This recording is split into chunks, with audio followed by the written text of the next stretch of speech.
최승수 목사입니다. 반갑습니다. 오늘 보니까 얼마나 분위기가 좋은지 제가 들어오다가 깜짝 놀랐어요. 너무 좋은 거예요. 할렐루야. 그래서 제가 보니까 강의를 듣고 싶어 하지 않는 것 같다. 그냥 이대로 그냥 계속하면 좋겠다. 이런 분위기인 것 같아요. 그래도 여러분 이렇게 또 이렇게 의자 돌려주시고 이렇게 봐주셔서 너무 감사하고요. 제가 지난번 청춘 클래스에도 왔었어요. 그때보다 훨씬 더 또 열기가 있는 또 그런 분위기인 것 같아요. 정말 여러분 정말 행복한 시간 되시기를 축복합니다. 네, 오늘 그 강의 나누기에 앞서서 제 이야기 잠깐 해드리겠습니다. 여러분이 좀 소망을 드리려고 하는 이야기인데요. 제가 결혼을 했을 때가 있습니다. 한 번 했습니다. 근데 그 결혼을 할 때 언제 했느냐를 제가 말씀드리는 거예요. 언제 했느냐? 제가 언제 결혼했느냐? 난 이제 결혼 못 하는구나. 제가 그렇게 생각했던 때가 있어요. 난 진짜 불가능해. 나 같은 사람을 받아줄 사람이 있을까?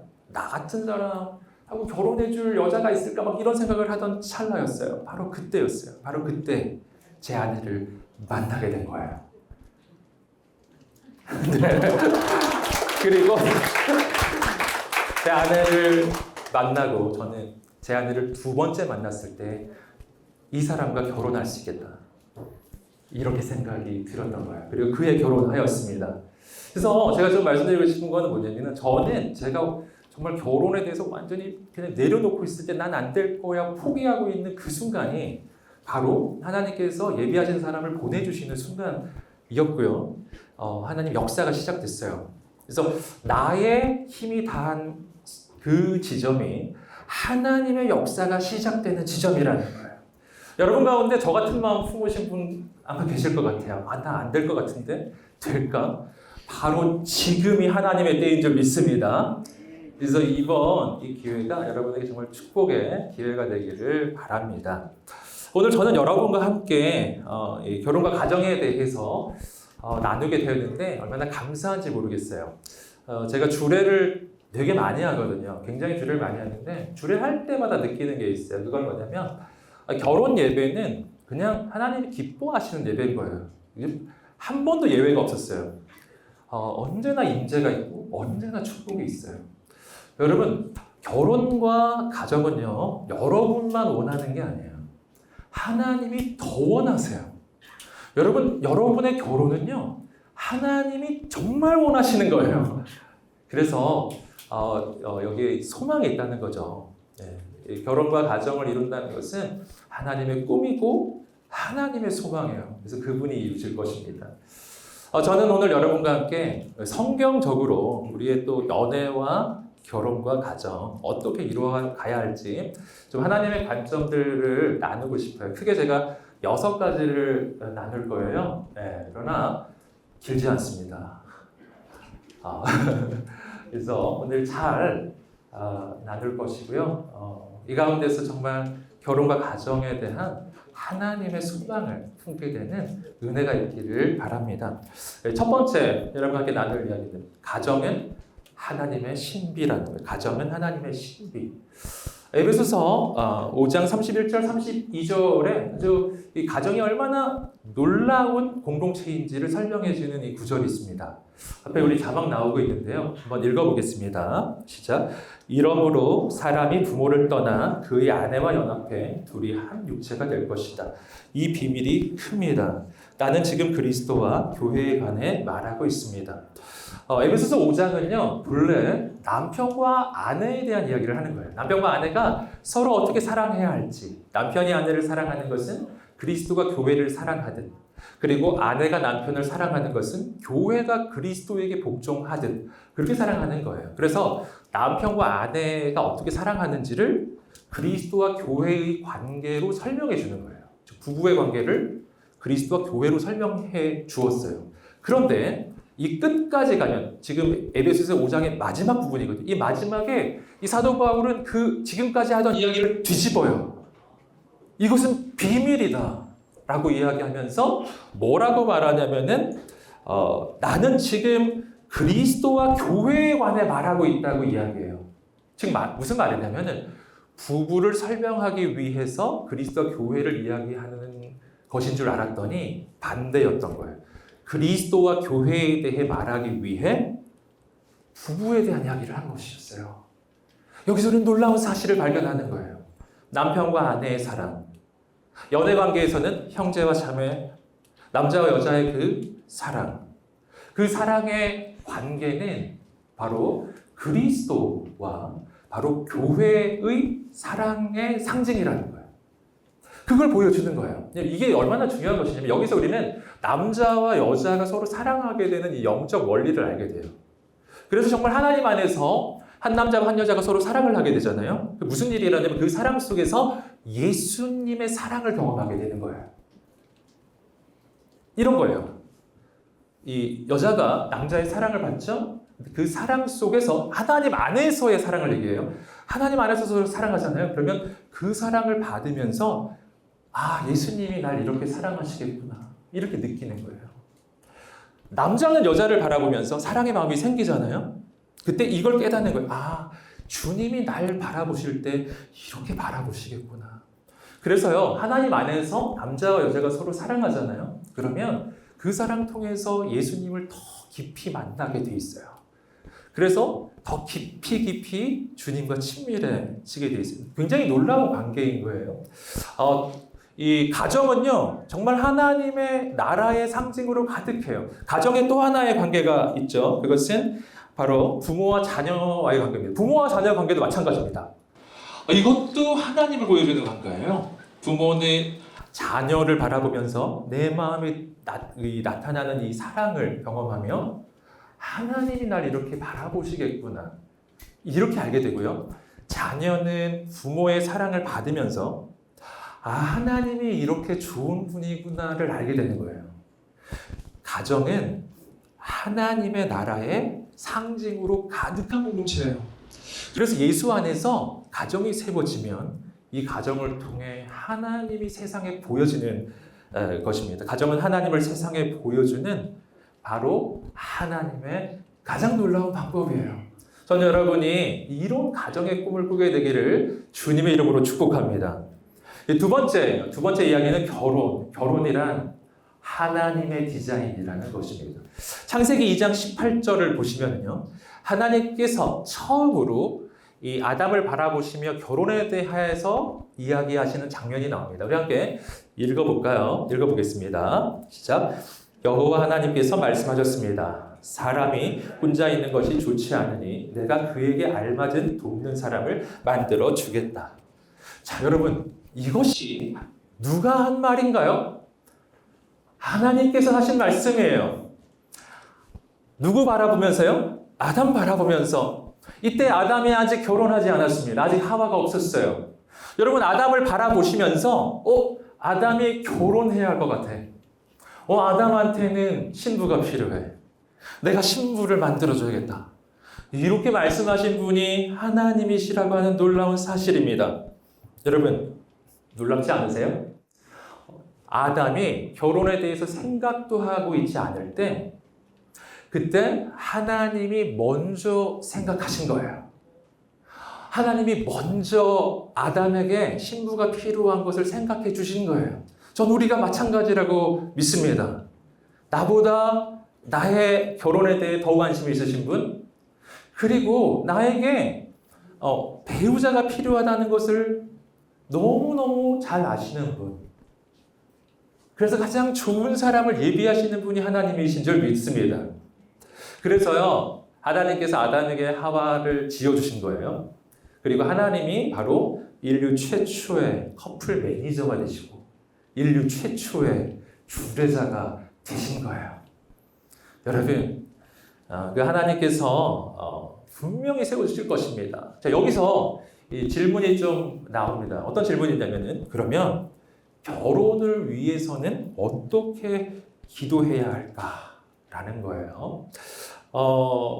이 결혼에 대해서 어떻게 기도해야 할까 하면 두 가지의 이 견해가 있습니다. 한 가지의 견해는 뭐냐면은 상세히 기도해야 된다. 자세하게 리스트를 만들어가지고 구체적으로 기도해야 된다. 이런 파가 있고요. 또 한 부류는요, 그건 믿음이 없다. 하나님이 나에게 제일 좋은 사람, 제일 잘 알고 계신데 하나님이 알아서 준비해 주실 거야. 그렇게까지 기도할 필요가 없어. 이렇게 생각하는 사람도 있는 거예요. 제가 두 부류의 청년들을 다 만나봤는데 여러분은 어떻게 생각하시나요? 네, 할렐루야. 어떻게 말해야 될지 모르겠죠? 여러분, 제가 드리고 싶은 답은 이거예요. 둘 중에 하나를 선택해야 된다면 자세히 기도하라는 거예요. 여러분이 원하는 것들을 기도하라는 거예요. 네, 어떤 사람은 아니 이렇게 인간적인 기도 제목을 내도 되나? 이런 사람도 있어요. 뭐 키 막 이런 거 있잖아요. 취소하겠습니다. 아무튼 인간적인 이런 기도 제목 막 내도 될까? 막 이런 생각을 하면서 머뭇머뭇하거든요. 제가 드리고 싶은 말씀은 뭐냐면 뭐든지 기도해요. 그냥 여러분이 꿈꾸고 소망하는 배우자의 상을 그냥 리스트를 만들어라. 하지만 한 가지 그 전제 조건이 있어요. 그건 뭐냐면은 예수님의 기도를 기억해야 돼요. 예수님이 이렇게 기도하셨죠? 그러나 내 뜻대로 마옵시고 아버지의 뜻대로 되기를 원하나이다. 그래서 뭐든지 기도하시고 그 예수님의 그 마음이 거기에 항상 덧붙여져 있어야 돼요. 그러니까 열려져 있어야 된다는 거예요. 하나님께 자세히 부하되 열린 마음으로 구해야 한다. 라는 겁니다. 자세히 구해도 돼요. 하지만 열린 마음으로 구해야 된다. 이걸 말씀드리고 싶어요. 제가 이 부분에 대해서 조금 좀 사례를 좀 말씀드리고 싶어요. 우리 가정의 사례인데, 저와 아내 이야기입니다. 저와 아내 이야기. 저는 어떻게 기도했고, 아내는 어떻게 기도했는가? 저는 어떻게 했는가? 아까 말씀드렸죠? 기도 안 했어요. 포기했거든요. 난 안 될 거라고 생각했어요. 아예 기도할 생각조차 하지 않았어요. 우리 아내는 어떤 스타일이었나? 우리 아내는 대학교 1학년 때부터 노트를 만들었어요. 그래서 앞으로 나와 결혼할 사람에 대한 그 배우자상을 노트를 만들어서 수십 개의 항목을 적었어요. 옛날에 저한테 보여줬었는데 지금은 어디 있는지 모르겠습니다. 기도를 전혀 하지 않은 저와 아주 자세한 노트까지 만든 우리 아내 만나가지고 어떻게 됐나? 결혼을 했어요. 그럼 어떻게 하자는 거죠? 기도 안 해도 결혼하고 기도해도 결혼한다. 이걸 지금 말씀드리는 게 아니고 저는 이런 생각이 들었어요. 뭐냐면은 나 기도 안 해도 결혼하네? 이렇게 생각한 게 아니라 내가 아내 덕분에 결혼했구나. 우리 아내가 기도했기 때문에 내가 결혼할 수 있게 됐구나. 제가 우리 아내한테 너무너무 감사하게 생각하고 있어요. 아내 아니었으면 진짜 하기 어려웠구나. 이런 생각을 합니다.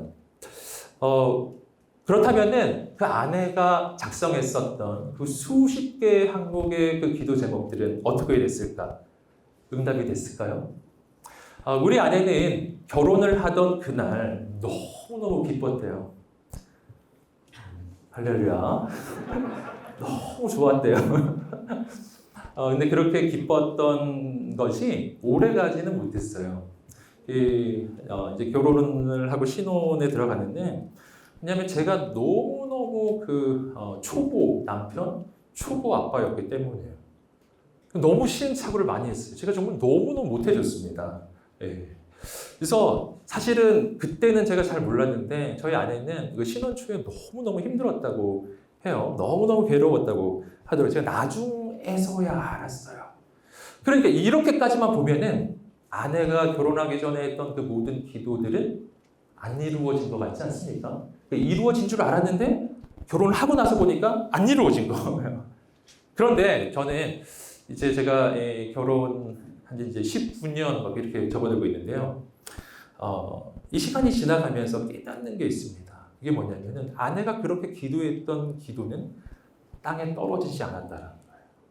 그 기도는 지금도 이루어지고 있어요. 왜냐하면 제가 변화받았거든요. 제가 회개했어요. 그래서 신혼 초에 너무너무 못했었지만 제가 조금씩 그래도 노력하고 그래도 애를 쓰는 아빠 그리고 남편이 지금 되어가고 있어요. 저는 분명히 믿어요. 뭐냐면은 우리 가정은 앞으로 더 좋아질 거예요. 더 사랑하게 될 거예요.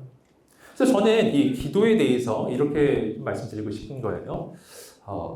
우리가 결혼을 할 때 우리는 우리의 기도 응답을 해줄 기도 응답의 완성형인 사람과 결혼하는 게 아니라는 것입니다. 저도 마찬가지였어요. 기도 응답의 완성인 줄 알았는데 아니었거든요. 그게 아니라 나의 기도 응답이 될 사람, 앞으로 기도 응답이 될 사람과 결혼하는 거예요. 그렇기 때문에 여러분에게 드리고 싶은 말씀은 기도하라라는 겁니다. 기도를 하라. 하나님께서 분명히 이루신다라는 것입니다. 이 세 번째입니다. 세 번째는 사랑은 하나님으로부터 시작된다. 사랑에 대해서 우리가 잘 알아야 되는데요. 요한일서 4장 10절 말씀을 보시면은 이 사랑이 어디서 나오는지가 나와요. 함께 읽어보겠습니다. 시작. 사랑은 여기에 있습니다. 곧 우리가 하나님을 사랑한 것이 아니라 하나님께서 우리를 사랑하셔서 우리 죄를 위해 그분의 아들을 화목 제물로 보내주셨습니다. 사랑은 여기에 있습니다. 우리가 하나님을 사랑한 것이 아니라 하나님께서 우리를 사랑하신 것입니다. 이렇게 이야기를 하고 있죠. 그 사랑이 나로부터 나오는 게 아니다. 사랑은 하나님으로부터 시작해요. 그리고 그 하나님으로부터 흘러와요. 나에게로 흘러와요. 그리고 그 사랑이 나를 통해 다른 이에게로 흘러가는 것입니다. 그래서 사랑이란 흘러가는 거예요. 사랑이란 흘러가는 것이다. 함께 따라해 볼까요? 사랑이란 흘러가는 것이다. 예, 어떻게 흘러가냐면 하나님으로부터 시작해요. 그리고 나에게 흘러와요. 그리고 나를 통해 다른 이에게 가는 겁니다. 그런데 이런 사랑이요. 남녀 관계는 다르냐? 아니라는 거예요. 이걸 우리가 분명히 알아야 합니다. 우리가 연애를 한다거나 그 교제를 할 때 이런 생각 아마 하실 때 있을 거예요. 다른 사랑은 모르겠는데 남녀 간의 이 로맨틱한 사랑 이런 것은 이거는 하나님하고 좀 별개가 아니겠는가 이렇게 생각하는 거예요. 여러분 그렇지 않아요. 여러분 하나님으로부터 나오지 않은 것은 사랑이 아닙니다. 하나님으로부터 나오는 것만 사랑이에요. 때문에 여러분 남녀 간의 사랑도 하나님이 주셔야 하는 거예요. 하나님의 사랑이 내 안에 넘쳐야 사랑하게 되는 것입니다. 여러분 그렇기 때문에 한 남자와 한 여자가 만나서 정말 아름다운 교제를 하려면 어떻게 돼야 되냐면 첫 번째는 사랑의 원천이 되시는 하나님 안에 있어야 돼요. 함께 하나님 안에 거하고 있어야 됩니다. 그러면 사랑이 식어질 것 같죠? 그렇지 않아요. 사랑이 더욱 넘쳐난다. 더욱 넘쳐난다. 여러분 그래서 이제 제가 그 주례를 많이 한다고 했잖아요. 제가 주례하면은 결혼하는 커플을 미리 만나게 되는데 그때 뭐 종종 제가 신랑에게 이야기해 주는 게 있어요. 그게 뭐냐면 신랑이 성령 충만한 상태인지 가늠하는 기준이 있어요. 이게 뭔가 그것은 오늘 아침에 딱 일어났는데 나의 신부가 예쁘게 보이느냐 하는 거예요. 이게 아주 정확한 기준이에요. 그러니까 결혼한 관계, 하나님 안에서 교제하는 관계 속에서요. 이 성령 충만의 기준이에요. 나의 아내가 예쁘게 보이느냐. 여러분, 아내는 예쁜 거예요. 네. 아내는 그냥 예쁜 거예요. 우리 아내는 메이크업을 해야 예쁜가요? 아니에요. 우리 아내는 예쁜 옷을 입어야 예쁜가요? 전혀 그렇지 않아요. 우리 아내는 노 메이크업이라도 그냥 예뻐요. 그냥 예뻐요. 아무거나 입어도 그냥 예뻐요. 추리닝 입어도 예뻐요. 왠지 아시겠어요? 왠지 아시겠어요? 왜냐하면 여러분 이 결혼의 관계라는 건 이런 거예요. 예쁘기 때문에 나의 아내가 되는 게 아닙니다. 반대예요. 나의 아내이기 때문에 예쁜 거예요. 하나님이 주신 배우자이기 때문에 그냥 예쁜 거예요. 하나님이 주신 사람이기 때문에 언제나 예쁜 거예요. 젊을 때도 예쁘고 늙어도 예쁘고 할머니가 돼도 역시 예쁜 거예요. 여러분 이건 하나님이 주시는 관점, 하나님이 주시는 시선. 그래서 이 결혼하는 커플 할 때 제가 또 해주는 얘기가 있습니다. 그건 뭐냐면 어느 날 아내가 예쁘게 보이지 않을 때 어떻게 해야 될까요? 회개해야 한다. 회개해라. 내가 오늘 영적으로 무너지고 있구나. 여러분, 아내가 예쁘게 안 보이는 까닭은요, 지금 영적 전쟁에서 패배하고 있는 거예요. 아내가 잘 안 꾸민 게 아니에요. 아내가 뭘 잘못한 게 아닌 거예요. 이게 이러한 영적 관점. 왜냐하면 하나님은 가정이 세워지는 것을 기뻐하시기 때문에. 하나님은 신랑과 신부가 서로 사랑하는 걸 기뻐하세요. 하나님은 남편과 아내가 서로 사랑하는 걸 기뻐하세요. 아까 보여드렸잖아요. 그 사랑은 그리스도의 사랑을 보여주는 것이기 때문이에요. 가정은 하나님의 나라를 보여주는 것이기 때문이에요. 하나님 무조건 기뻐하시게 되어 있는 거예요. 하나님 부어 주신다라는 것입니다. 그렇기 때문에 여러분 결혼을 준비할 때, 교제를 할 때 언제나 그 관계 속에 하나님이 있어야 된다라는 것입니다. 하나님과 남자와 여자 사이에 이루는 관계는 이런 관계여야 돼요. 이것을 정삼각형의 형태로 볼 수가 있는데, 자, 하나님과 남자, 여자. 여러분, 교제 관계를 생각하실 때 이런 생각을 하시면 안 돼요. 남자와 여자의 1대1의 관계다. 늘 이렇게만 생각하시면 안 돼요. 하나님과 관계가 없는 남자와 여자만의 관계. 아니에요. 여러분, 하나님 안에서의 교제라고 하는 것은 하나님과 남자와 여자 사이에 이루어지는 삼각 관계예요. 언제나 이런 관계입니다. 근데 여러분, 적절하지 않은 것을 지금 형태를 좀 보여드리는 건데 뭐냐면은 시간이 가면서 교제가 깊어지고 남자와 여자가 서로 가까워지고 있어요. 근데 남자와 여자가 서로 가까워지면서 하나님과 멀어지고 있어요. 정삼각형이 아니라 지금 이등변 삼각형으로 길쭉해지고 있어요. 이렇게 되면 어떤가요? 남자와 여자가 서로 깊이 사랑하니까 괜찮은가요? 아니라는 거예요. 아까 기억하셨죠? 사랑은 하나님으로부터 나와요. 남자와 여자가 서로 아무리 깊이 사랑한다고 해도 하나님으로부터 멀어지고 있잖아요. 여러분, 이 관계는 결코 롱런할 수 없습니다. 곧 깨어지거나 곧 문제가 생기게 되어 있어요. 어떤 관계가 좋은 관계냐면은 남자와 여자가 서로 가까워질 때 하나님과도 깊이 가까워지고 더 나아가서 하나님과 더 가까워지고, 그래서 이 정삼각형의 관계가 정삼각형이 점점 작아져 가는 거예요. 하나님과 더 가까워지고 나의 그 상대와도 더 가까워지는 거예요. 이런 연애, 이런 관계 이루어가기를 축복합니다. 이렇게 되지 않으면 건강하지 않다라는 걸 여러분 꼭 기억해야 합니다. 네 번째입니다. 네 번째는 사랑은 언약에서 흘러나온다. 사랑은 언약에서 흘러나온다. 언약적 사랑이라는 것입니다. 이건 제가 주례를 많이 하면서 신랑 신부를 많이 만나보면서 깨닫는 거예요. 연애 관계에서의 사랑과 결혼 관계에서의 사랑은 너무나 다르더라는 것입니다.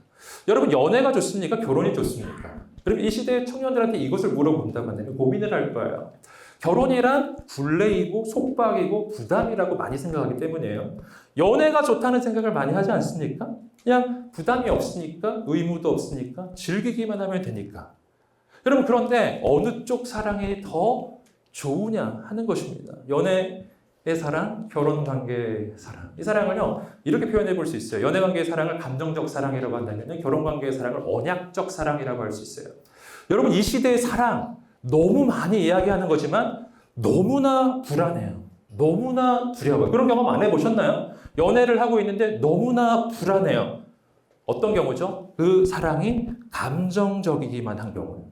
감정은 언제 없어질지 몰라요. 안개는 아무리 자욱해도 바람이 불면 사라지거든. 너무 불안한 거예요. 여러분, 어떤 사랑이 되어야 되는가? 언약적 사랑. 이게 이제 결혼관계의 사랑인데요. 아까도 말씀드렸죠. 이 남자와 여자가 서로 만나 결혼을 하게 된다는 것은 언약이 맺어지는 거예요. 하나님과 남자와 여자 사이에 언약이 맺어지고, 그리고 사랑은 그 언약에서 흘러나와요. 저는 여러분이 이런 사랑을 꿈꾸게 되기를 바라요. 연애관계의 사랑이 깊어지면 결혼할 만큼 사랑이 깊어지게 되는 게 아닙니다. 연애관계의 사랑과 결혼관계의 사랑은 질적 차이가 나요. 연애할 때 사랑이 더 클까요? 결혼한 다음에 사랑이 클까요? 어떻게 생각하세요? 연애할 땐 타오르다가 결혼하면 식어지나요? 이렇게 생각 많이 안 하세요. 여러분, 아내라는 걸 아셔야 돼요. 완전히 다른 차원의 사랑으로 들어가는 거예요. 언약관계의 사랑, 이런 것입니다. 이것도 제가 주례할 때 좀 말씀드리는 것이에요. 이런 거죠. 사랑하기에 결혼하지만 결혼하게 되면 결혼했기에 사랑하기로 결단하는 거예요. 사랑하기에 나의 아내가 되고 나의 남편이 되지만 이젠 하나님 주신 나의 아내이고 남편이기에 사랑하기로 결정하는 거예요. 사랑이란 결단하는 거예요. 이게 제가 결혼 생활을 하면서 정말 오랫동안 아내와의 그 관계 속에서 깊이 깨닫는 거예요. 사랑은 결정하는 거예요. 내가 이 사람을 사랑하기로 결정하는 거예요. 하나님 앞에서 결정하는 거예요. 언약적인 사랑이에요. 이 언약적 사랑에서요, 자유가 와요. 자유가 옵니다. 언약이라는 것은 뭐냐면 이제부터는 이 언약이 바뀌지 않는 거예요. 사랑은 바뀌지 않는 거예요. 하나님의 언약으로부터 사랑이 계속 흘러나오는 것입니다. 이 사랑은 하나님에게서 흘러가 나를 통해 흘러가요. 그렇기 때문에 이 사랑은 상대를 통해 좌우되지 않아요. 상대가 예뻐도 사랑해요. 안 예뻐도 사랑해요. 좋은 옷을 입어도 사랑해요. 안 좋은 옷을 입어도 사랑해요. 사랑은 상대에게 달려있지 않아요. 상대가 매너가 좋아도 사랑해요. 실수해도 사랑해요. 왜냐하면 나는 사랑하기로 결정했기 때문이에요. 이 사람이 하나님 주신 사람이기 때문이에요. 여러분, 사랑은 결단하는 것이고 바로 그 언약에서 나오는 사랑 가운데 있을 때 우리에게는 자유가 오기 시작합니다. 연애 관계는 이런 관계, 연애 관계, 결혼 관계의 차이를 또 제가 이렇게 말씀드리는데, 연애 관계란 메이크업을 해야만 만날 수 있는 관계예요. 결혼 관계는 만나자마자 메이크업을 지우는 관계예요. 관계가 없는 거예요. 자유예요. 어떤 모습, 어떠한 모양이라도 괜찮다. 이것을 창세기 2장 25절이 표현해 줍니다. 한번 읽어보겠습니다. 시작. 아담과 그의 아내가 둘 다 벌거벗었지만 서로 부끄러워하지 않았습니다. 놀라운 구절이에요. 여러분, 이것은 어떤 성적인 이야기만을 하는 것이 아닙니다. 이것은 하나님 안에서 한 남자와 한 여자가 만나 아름다운 사랑을 할 때 이것이 얼마나 자유를 주는 것인가를 보여주는 거예요. 이게 뭐를 말하냐면은 이제 이 사람에게 나는 나의 어떠한 부끄러움도, 어떤 수치도, 모든 더러운 것들도 다 보여줄 수 있는 관계가 된 거예요. 내가 아무리 실수해도, 내가 아무리 부족해도, 내가 아무리 연약해도 내게 너무나 부족한 것들이 있는데 이것을 말해도 되는 거예요. 이걸 표현해도 되는 거예요. 다른 사람에게 이런 말을 했다가는 난 약점이 잡히고 무슨 일을 당할지 모르고 말하는 것 자체가 부끄러운데, 근데 하나님 안에서의 맺어지는 이 남자와 여자, 한 몸 된 남자와 여자의 관계는 그렇지 않은 거예요. 무엇이든 용납되는 관계예요. 한 몸의 관계죠. 여러분, 이거는 다른 차원으로 들어가는 거예요. 연애 관계에서는 정말 상상도 할 수 없는, 생각조차 할 수 없는 사랑이에요. 저는 그래서 결혼해야 한다고 생각해요. 더 깊은 사랑, 더 놀라운 사랑을 경험할 수가 있게 돼요. 그래서 팀 켈러 목사님의 결혼을 말하다라는 책을 보면은 이런 부분이 있습니다. 읽어드릴게요. 파트너가 눈에 콩깍지가 신 채 사랑을 쏟아 부어주면 당장은 자부심과 뿌듯함이 하늘을 찌르겠지만 아무리 그런다 해도 가면을 벗고 난 후 주고받는 사랑의 심오한 만족감에는 비교할 바가 못 된다. 하나님 안에서의 이 사랑이에요. 우리 안에 그 사랑이 있기를 축복합니다. 다섯 번째, 결혼이란 부족한 두 사람이 만나 완성을 향해 가는 여정. 부족한 두 사람이 만나 완성을 향해 가는 여정이다라는 거예요. 결혼을 하기가 참 어려운, 요즘에 참 결혼하기 어렵잖아요. 저는 아주 중요한 이유가 이거라고 생각해요. 이게 뭐냐면 완성된 인간을 찾기 때문이에요. 완성된 인간. 문제는 완성된 인간이 없는 거예요. 저는 이렇게 또 말씀드리고 싶어요. 결혼을 할 때 많은 사람이 이런 생각을 해요. 나의 이 부족함을 채워줄 사람, 나의 이 약점을 채워줄 사람을 찾는 거예요. 여러분, 그런 사람 있을까요? 없어요. 그런 사람은 없어요. 여러분, 이 세상에 나의 이 부족함과 연약함을 완벽하게 채워줄 분은요, 한 분밖에 없어요. 예수님이에요. 근데 주님 같은 사람은 없는 거예요. 특히나 20대, 30대, 이렇게 40대 이렇게 젊은 시절에 이미 그 완성된 모습을 가진 사람은 없는 거예요. 그러니까 그런 사람을 찾으면 불가능해지기 시작하는 것이죠. 그러니까 어떻게 해야 되냐면은 부족한 사람을 찾으라. 부족하지만 가능성이 있는 사람을 찾으라. 오늘 많은 분들 지금 만나고 계시잖아요. 완성된 사람을 찾으면 찾기가 참 어려울 것입니다. 부족해 보여요, 지금은. 앞으로 완성될 것 같아요. 그런 사람 찾아야 합니다. 내 부족함을 채워줄 사람을 찾지 마세요. 결혼은 내 부족함을 채울 사람을 찾는 게 아니에요. 왜냐하면 그런 사람 없기 때문입니다. 남자고 여자고 청년 때는 다 부족한 거예요. 부족한 두 사람이 만난 겁니다. 그리고 그 부족함을 당연히 여기셔야 돼요. 그리고 함께 이 온전의 경지, 완성의 경지를 향해 가는 거예요. 그 여정을 함께 갈 사람을 찾는 거예요. 그래서요, 결혼은 또 이렇게 말해볼 수 있습니다. 결혼은 행복의 시작이 아니라 행복으로 가는 여정의 시작이다. 결혼만 하면 고생 끝 행복 시작! 이렇게 생각할 가능성이 되게 많아요. 그러면 결혼하고 나서 되게 당황해요. 꼭 그렇진 않기 때문에. 그러나 제가 분명히 말씀드리는 것은 뭐냐면 행복을 향해 가는 여정은 시작된 거예요. 그것을 남자와 여자가 함께 가는 겁니다. 여기 질문이 또 있습니다. 질문. 서로 간의 차이로 인해 갈등이 있을 때 어떻게 해야 할까? 이런 질문이 있습니다. 뭐 연애할 때도 있고 결혼해서는 더 문제가 생기죠. 차이가 있으면 서로 갈등이 일어나잖아요. 이거 어떻게 해야 될까? 이때 한 가지 중요한 관점이 있습니다. 그것은 뭐냐면요, 이 갈등의 이유에 대해서 우리가 바르게 깨닫는 거예요. 우리는 많이 갈등의 이유가 다르기 때문에 갈등이 일어난다고 생각해요. 여러분, 그러나 사실은 그렇지 않아요. 다른 것은 갈등의 이유가 아닙니다. 왜냐하면 우리 몸을 한번 보세요. 우리 몸에 똑같이 생긴 부분은 아무것도 없어요. 여러분, 오른쪽 귀와 왼쪽 귀가 똑같이 생겼나요? 아니에요. 달라요. 대칭형이에요.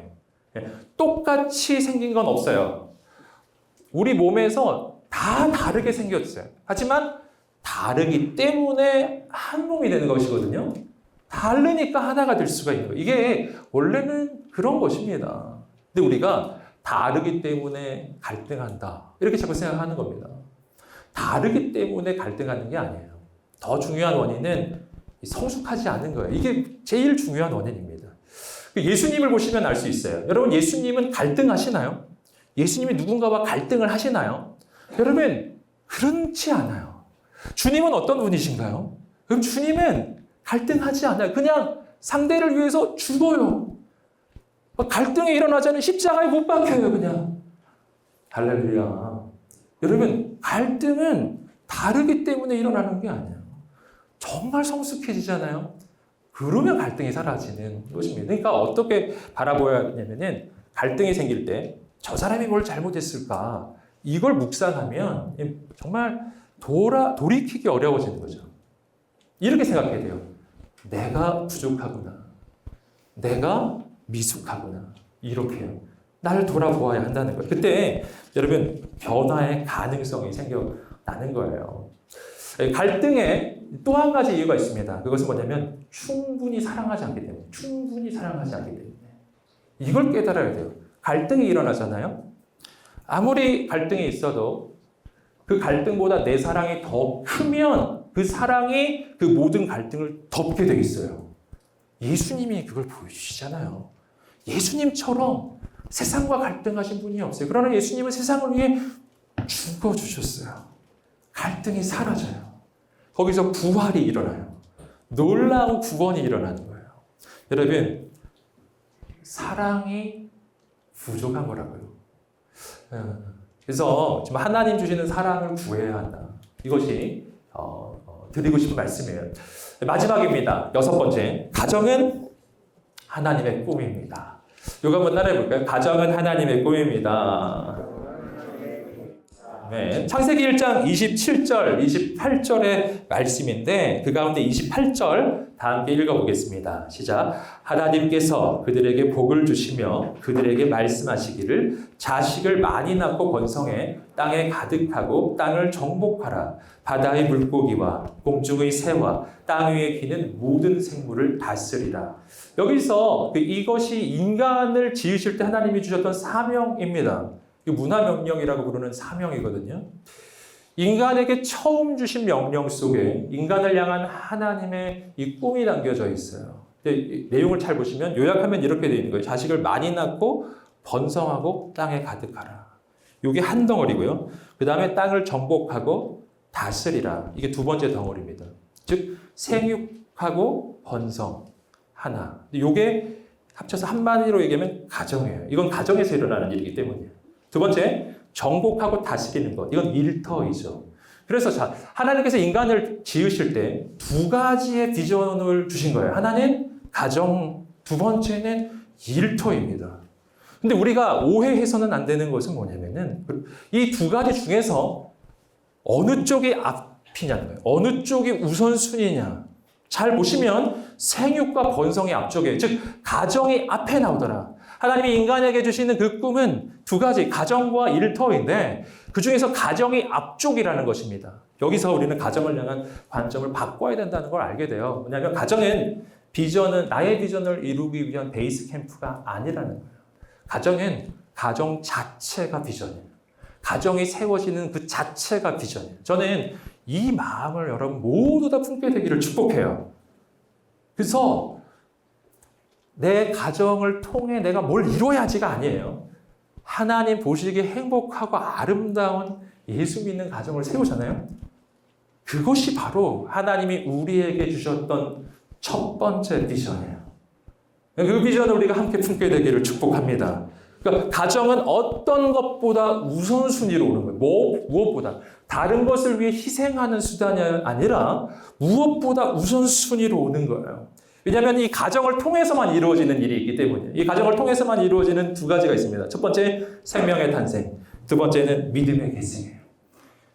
생명이 탄생할 때 다음 세대의 하나님의 리더십이 자라나는 겁니다.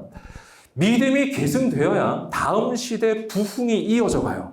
그래서요, 가정은 하나님께서 미래를 준비하시는 가장 강력한 수단이에요.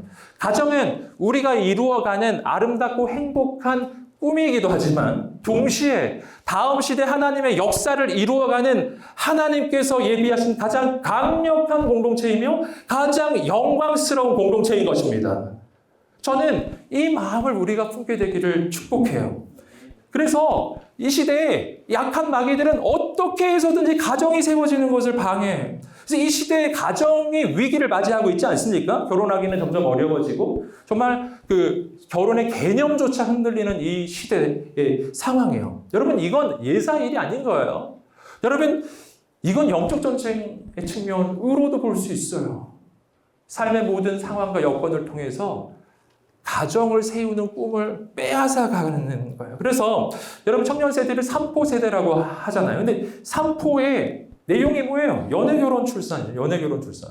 연애, 결혼, 출산. 이게 뭡니까? 가정이잖아요. 이걸 해야 가정이 세워지는데 이 가정을 포기하는 거예요. 여러분, 우리는 어떻게 해야 될까요? 이 시대의 흐름에 맞서야 한다. 세상이 뭐라고 해도 여러분, 가정은 하나님의 꿈이에요. 하나님의 비전이에요. 이건 이루어야 하는 거예요. 뿐만 아니라 이건 이루어질 것입니다. 왜냐하면 가정은 하나님으로부터 시작되었기 때문이에요. 여러분의 결혼은 여러분보다 하나님이 더 원하시는 거예요. 하나님은 여러분을 통해서 다음 시대를 변화시킬 놀라운 가정을 세우기를 원하시거든요. 저는 그 하나님의 그 역사심을 우리가 함께 기대하면 좋겠습니다. 이 청년 클래스가 바로 그런 하나님의 꿈이 이루어지는 자리가 되기를 축복합니다.